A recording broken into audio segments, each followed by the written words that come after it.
is Riot from the Personel channel at YouTube, and today I'm doing a list for at least the top 15 best albums from 1977, which are rock albums and metal albums. Since this year, the reason I chose it is because this is pretty much when music, at least for metal, started to get a lot heavier, especially within Britain, when the sort of the cracks or something with the old new wave of British heavy metal, you know, this is when it started to make itself known, especially with two albums. Well, you might be hearing one of them in the background, which is, you probably may know or may not know, but it's definitely a band that will be one of the first new wave of British heavy metal bands. So, before I get into the list, let me give out some honorable mentions because I had at least cut some albums out. Honorable mentions will probably even go to this one. This was released on the same year. Yes, I'm definitely a bit of a fan of the Tubes, but don't know if I really would say that this is their best, because it isn't a bad album. I definitely like the Tubes now, but it's not their best one. To me, it would probably be the first one, and Remote Control, probably two of my favorites from theirs, but still not bad. And then you also got Quiet Riot's debut album with the late Randy Rhoads. Also, I'll give out some condolences to his mother, who also just recently passed. Another one would be another album that I would put honorable mention for. Also be Nazareth's Expect No Mercy. Yes, I did cut that one out. I did give that one at least a full spin, because these are albums that I gave full spins, so that's the reason I chose 15. Alice Cooper's Lace and Whiskey, probably not his best album, but definitely one of the reasons why I didn't throw it in here, and it's another reason, and I didn't even give that one a full spin. I tried to. It's just, that's 1977, 78, or even 76, are definitely looked at as Alice Cooper's almost kind of washed up era, because he just seemed to be kind of going in some weird places, especially within the early parts of the 80s. Still, I think enough of that. I think it's time to now finally get to the list. First one, I probably should have cut it out, but obviously it was either this or the Quiet Riot album to even get rid of its Foreigner's debut. I probably would say that this is at least a stronger album compared to Quiet Riot's debut. Not bad. There's definitely some songs on here. I think it's the deep cuts that make the sound a lot better. You got Star Rider, which is a good one. At War with the World is probably my favorite track off of this one. It's definitely probably one of the more underrated songs. It's every time you think of Foreigner, you think of Feels Like the First Time or fucking Cold as Ice, but to me, At War with the World is probably their best one, along with Star Rider. Two of their best songs. This is the Rhino reissue, which has practically a song that wasn't recorded for the debut, which is Take Me to Your Lyrics. Actually should have been added on this one. I probably should have cut out one of the other songs, and Take Me to Your Lyrics should have been added in. It's actually their most underrated song. It's definitely, to me, probably what I think Foreigner should have been more known for is some of these, because they're not bad. It's just radio just loves to fucking overplay them, but still, it's not a bad album, though. I think this next one, I think some of you will be thinking this should have been below the list, but to me I kind of think this one's a little stronger. Kiss Love Gun. Definitely not their strongest album, really. And I'm not the biggest Kiss fan, but definitely not their strongest. To me, the songs I like the most are probably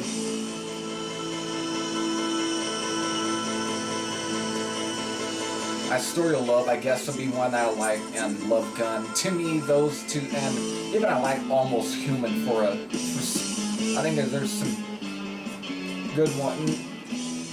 It's kind of weird because this one tries to almost be like the album before this one, Rock and Roll Over, but I don't know. Probably should have put this at the end, but for some reason I kind of feel this is a little stronger, but I don't know.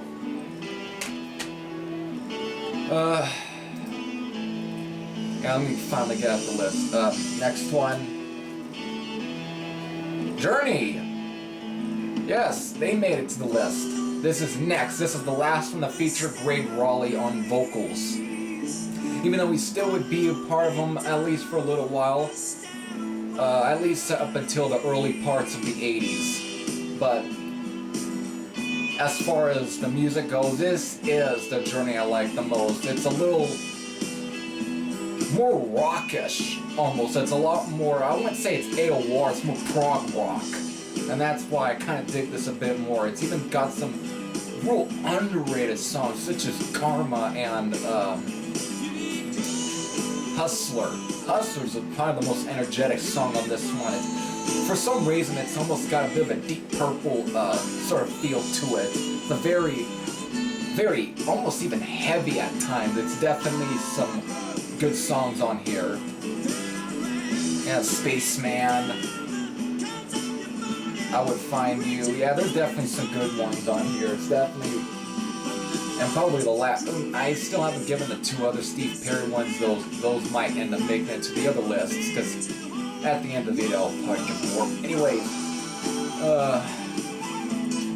let's go to number 12. What made it at number 12? Finally, a vinyl's making it. This is Bad Company's Burning Star.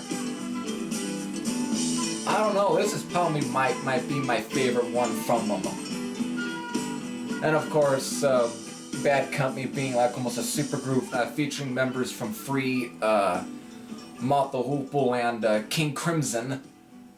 Definitely some underrated songs on here. I'm actually surprised how it's almost more hard rock than some of their other albums, even though I like the first two.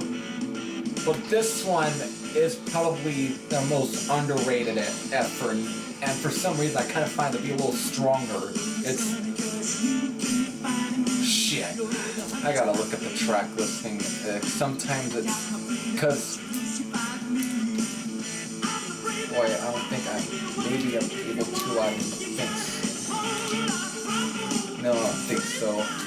Anyways, let's look. Yeah, the title track's pretty good, Leaving You, and Peace of Mind, I believe, is one of the also hard rock songs on here. Too Bad, I think is one I'm thinking of. There's definitely a little more hard rocking songs on here, this one than some of the past albums. Alright, so moving on. Next one is an album I don't have in my collection, but I did listen to it. Is Bad Reputation by Thin Lizzy. Definitely a good one. There's definitely some songs in here. Not that I'm against Thin Lizzy. I like Thin Lizzy. Just this one for some reason I kind of. It's a very good album. Definitely good. Yeah, Soldier of Fortune, No Cause for a Killer, I think the song's called. No, Killer Without a Cause, excuse me. Yeah, Killer Without a Cause, definitely one of the more heavier songs on the album. Then you got the title track, which is practically one of the fastest songs.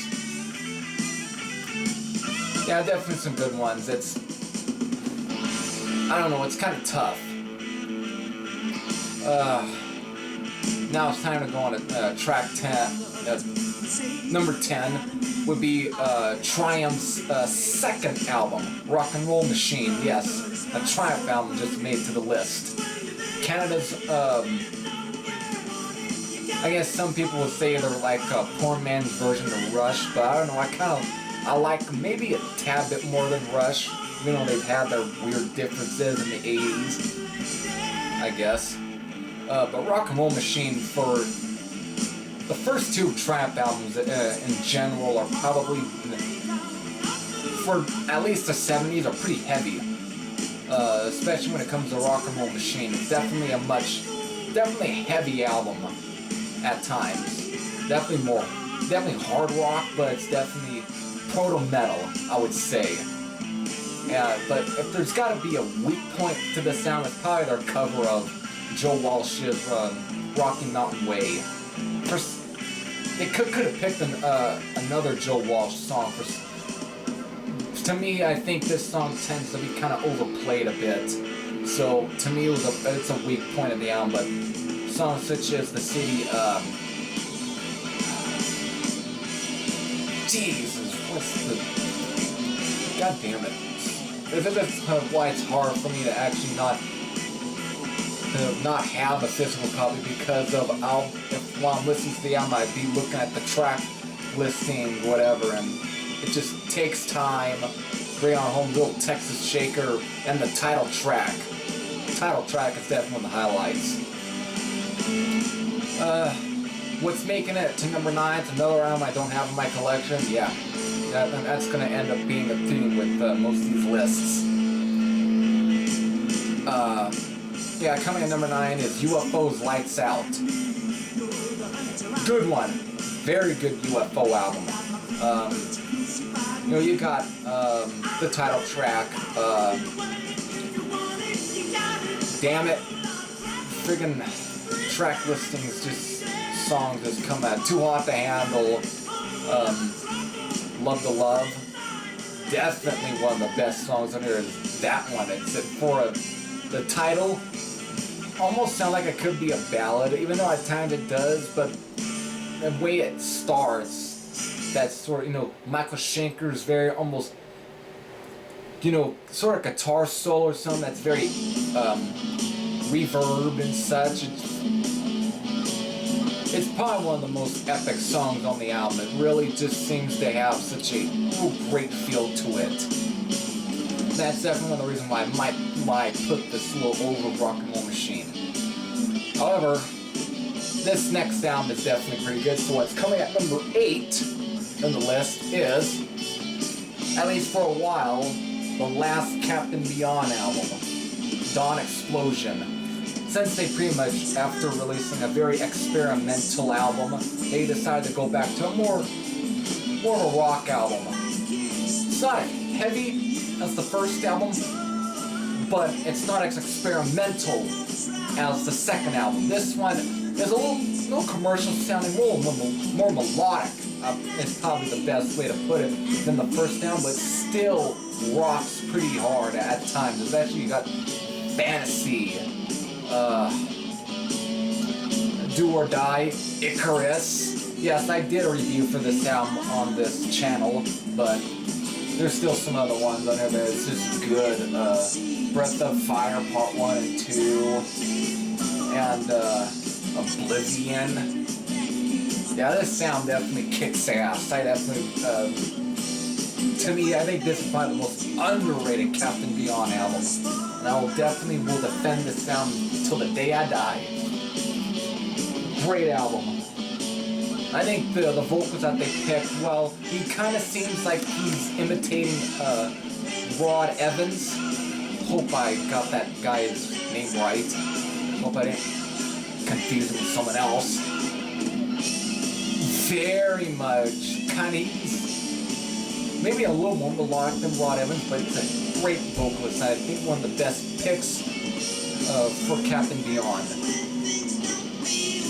So So coming at number 7 is third album from your old loudmouth, sweaty Teddy, Ted Nugent. Catch Thrash Fever. Goddamn. Definitely a good one. I think, while I like the sound quite a bit, I think it almost becomes tedious when the first track, Cat Scratch Fever. Not that it's a bad track, I just think that I probably either played it or I don't know who played it more. I don't know who played it more times, either me as a kid or freaking radio. Because obviously it's an overplayed track. But the best songs on here is definitely deep cuts like Wang Dang, Sweet Poo-Tang, Death by Misadventure, Homebound, 1,000 Knives, I think is one of them. Out of Control. Yeah, you definitely got your typical sort of Ted Nugent track in there, but they're still very much good songs. And it's definitely no wonder why he's seen as an influence to both, to the heavy bands, especially the new wave of British heavy metal. There really wasn't a band that didn't have, that sort of Ted Nugent sound, his very macho-esque style. Okay, so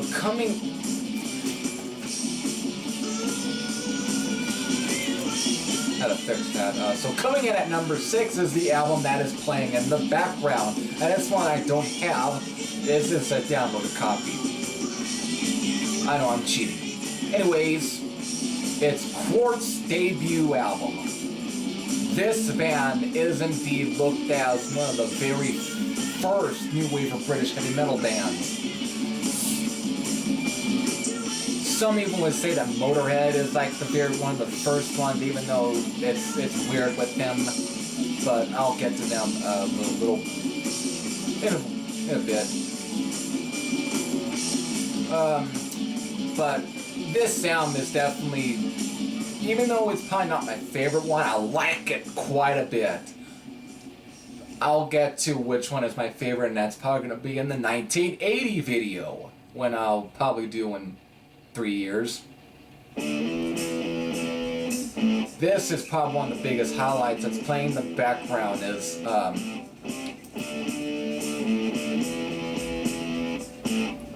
I don't know, maybe you might hear it, Devil's Brew. Great song. And it's definitely no wonder why Tony Iommi wanted to produce the album, because he did. And it was definitely on tour with Black Sabbath, and he just liked them very much, quite a bit. He just liked them, and then, but I know also one of the other producers on the album was Chris Sangeride. I hope I said his last name right.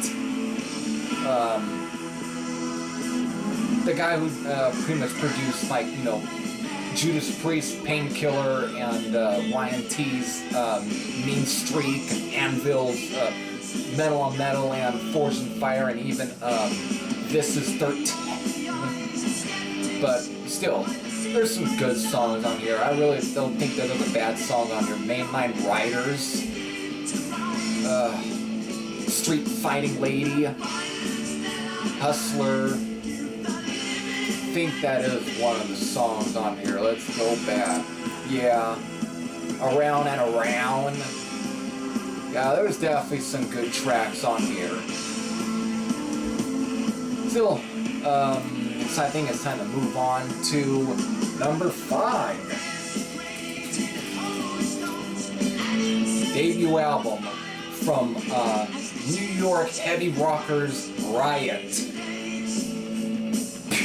For a debut album, this is indeed rock solid. There really isn't a bad song on here, but if I have to say that there's a weak point, it's probably the little, sort of forced talk box on Heart of Fire. While it's the heaviest song on this album, the talk box kind of almost ruins it a bit. But after a while, it just ends up being heavy and heavy and heavy. Mark Real was just an underrated guitar player. He definitely he really just had at least, he knew what to put together. And also Desperation Warrior, the title track, Overdrive, Angel, Tokyo Rose. Just some great songs on here, really. This isn't a bad album from start to finish. And for 1977, I would say this is probably a very good starting point. I think Riot did pick a good year to release a debut album. This is just freaking phenomenal in some ways. But to some, this is probably at least maybe a bit sacrilegious, but the album that I chose, at least in the list, that comes in number 3, because that came in number 4.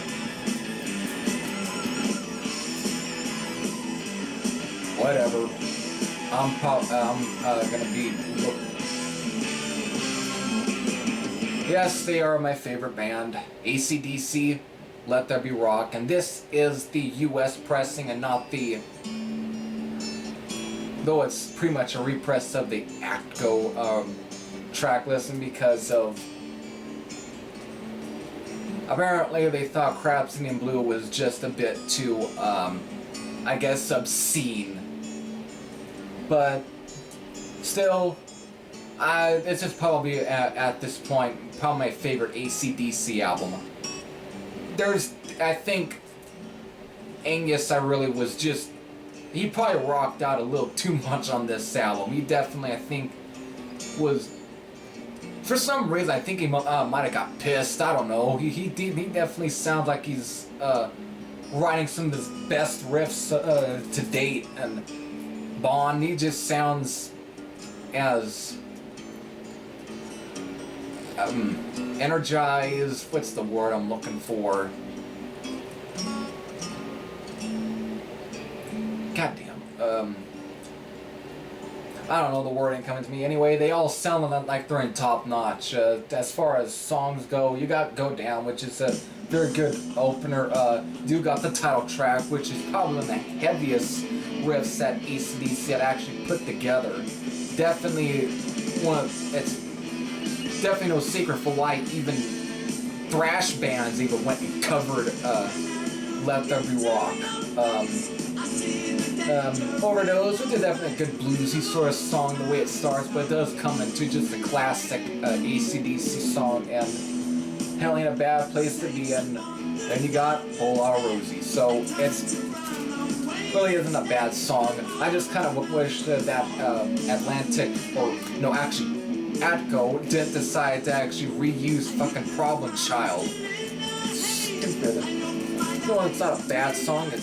It's the reason for why the early albums of Bon Scott are very weird, because of the different pressings, whatever, the different track listings. It's freaking bizarre. Coming at number 3, Motorhead's debut. I think this album is next to Riot's album, Rock City. I think 2 of these bands, picked a good year to release a debut, even though the reasons for why they had to release,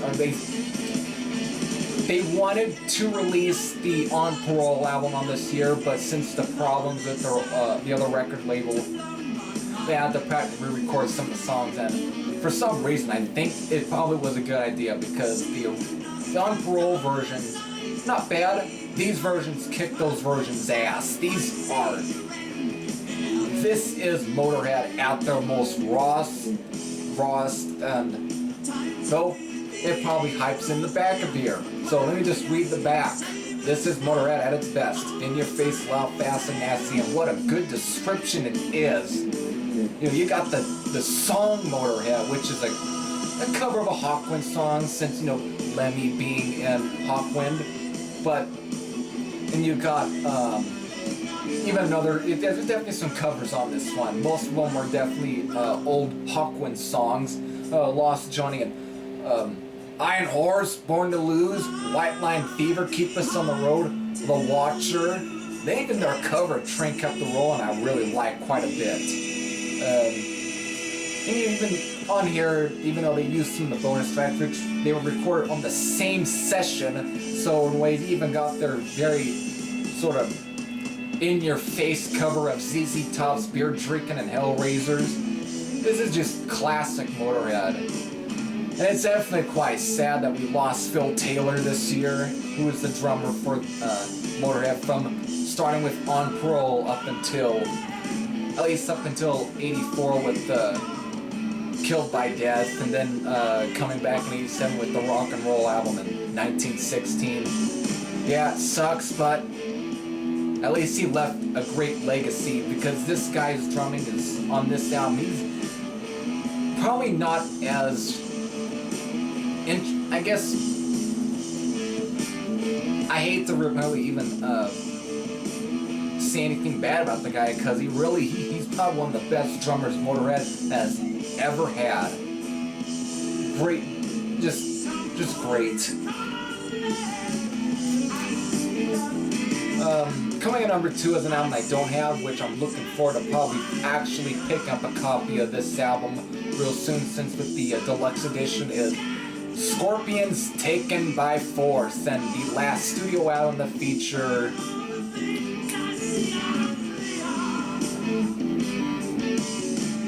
damn it. Hopefully the guy's name can come to me. God damn it, why is this always happens? I don't... Yeah, Uli John Roth. Yes, I had to cheat.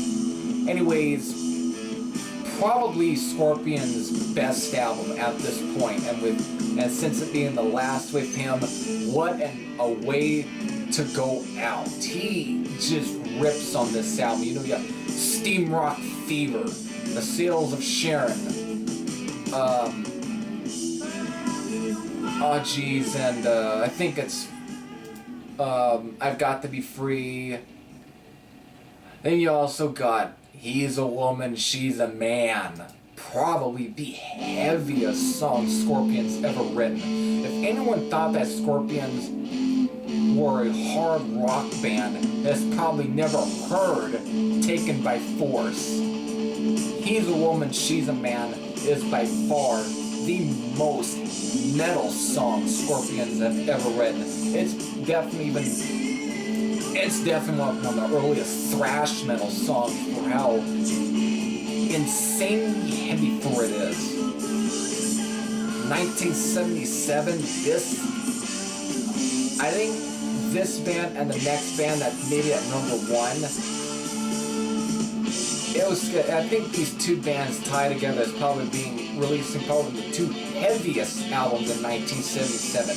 And number 1 goes to Judas Priest's Sin After Sin. It's another album I don't have, and that's probably sacrilegious.